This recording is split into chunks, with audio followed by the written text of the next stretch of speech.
1789. We cover the American Revolutionary War, the Civil War, World War I, World War II, Korea, Vietnam, Iraq, and Afghanistan. And you guys are really going to learn a lot. And Vance here, he's going to help me with the tour. For years ago, I used to do the whole thing myself, and I'm not getting younger. So it's good to have help. And for a treat, we're going through my oldies but goodies room. That's 15,000 square feet. It's divided in 4 rooms. And we go back to the 50s and 60s, the good old days, my generation. I got 51 hot rods, 111 restored gas pumps, 62 bicycles, 51 pedal cars, over 500 lunch boxes, and probably way over 3,000 Coke bottles. And that's the stuff I've been collecting for almost 50 years. And you guys are going to be very impressed. Most people say it's one of the best museums in the country.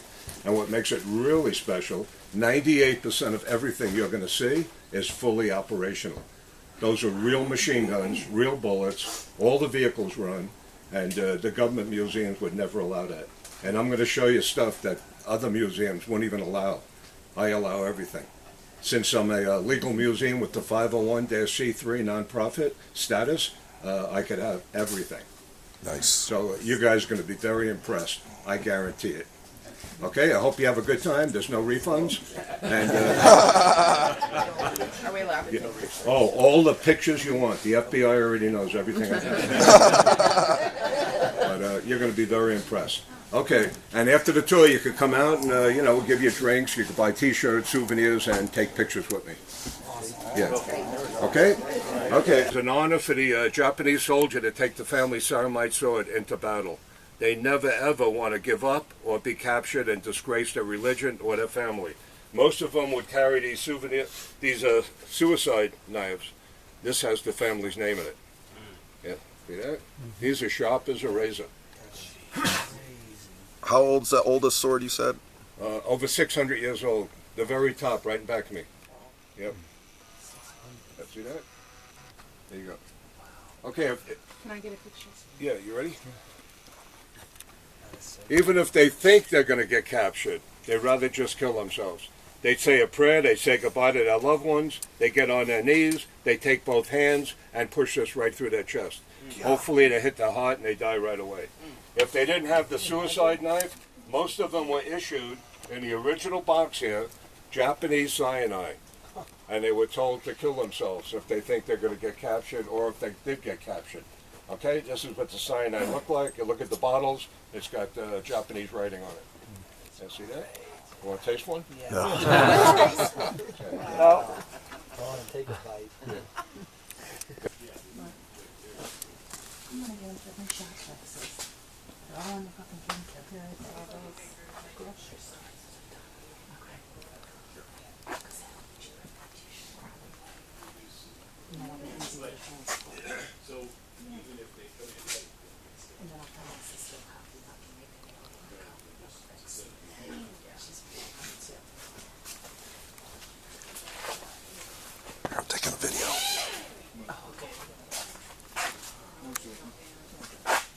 What? Don't forget that stuff up there as well. I won't. I'm working my way over there. Oh, I have every uniform, every hat, and every helmet the Germans wore 1914 to 1945.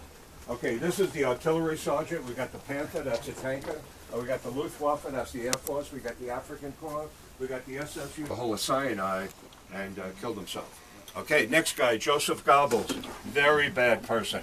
After Hitler killed himself, April 30th, 1945, this guy was supposed to be in charge, Joseph Goebbels. He didn't want any part of it. He killed his wife, his 6 kids, and himself with cyanide in the bunker. Okay? Next guy, over here, Heinrich Himmler, the worst of them all. It was his idea for the final solution to get rid of all the Jews and Hitler's enemies. He was one of the first 25 people to join the Nazi Party right after World War I in 1920. And before that, he was a little skinny nothing, a chicken farmer. I could have beat him up with my left hand. And he's responsible for killing over 7 million people. Anybody have any questions? Yeah. Keep these little brass canisters somewhere hidden in their uniform. The Japanese did the same thing. If they think they're going to get captured, tortured, don't want to reveal any military information, They just open this up, bite the little glass vial. Your saliva would foam up. You're dead in 2 minutes. Hey, watch how perfect this comes out. The Germans were excellent machinists. Wow. Hey, look at that. That's the real deal. You want to see it again? Yes. You ready? Ready? Action. Look how perfect. Jeez. Yeah, those machinists, boy, that's really tight tolerances. I wish I had one working for me. Honestly. But you'll never see this in another museum, even though they could own it like I do. They won't allow it. See, the Germans' cyanide was red, depending what chemicals they used, and the Japanese was white. Okay, we're going to go into the next room and learn from a collector in Europe. They're probably they got two inmates with the ice pick in the corpse's ears. They're probably pulling them from the gas chamber to the incinerator. This is every armband from the Warsaw Ghetto. If you were lucky enough to get one of these armbands and a passport book and work in a factory, you're probably, making ammunition and parts for the Germans, you probably would have survived the war. These are 100% original Holocaust uniforms. I paid over $3,000 for each one. If I didn't buy it, some other museum would have bought it. This one's from Sobor concentration camp, Auschwitz, Buchenwald, Dachau. After World War II, all this stuff was gathered up, it was burnt, it was buried. The German people really didn't want the world to know what happened, but it was too big of a thing to hide. Okay, you can move up a little bit. I'm going to show you some stuff you'll never see at another museum. Show you the passport book. You probably would have worked in some kind of factory. Okay, this is the passport book. See, they're all over the place. I got another 30 of them on the floor. Okay, see the stamp, the approval stamp? It's half on the picture and half on the paper. See, this way you can't change the picture. Okay, look at this. I got the approval stamp. Oh, okay. Wow. Yeah, take a good look. It's the real deal. I paid $1,000 for this, so it better be here when the last guy leaves. Luckily, we don't have. Yeah. Luckily, we only have one biker here. Name approval stamp. Yeah, you see that? Yeah, I got stuff other museums wish they had. That's it. I'm always getting more and more stuff. Almost every month. Melissa, I sent her to Auschwitz.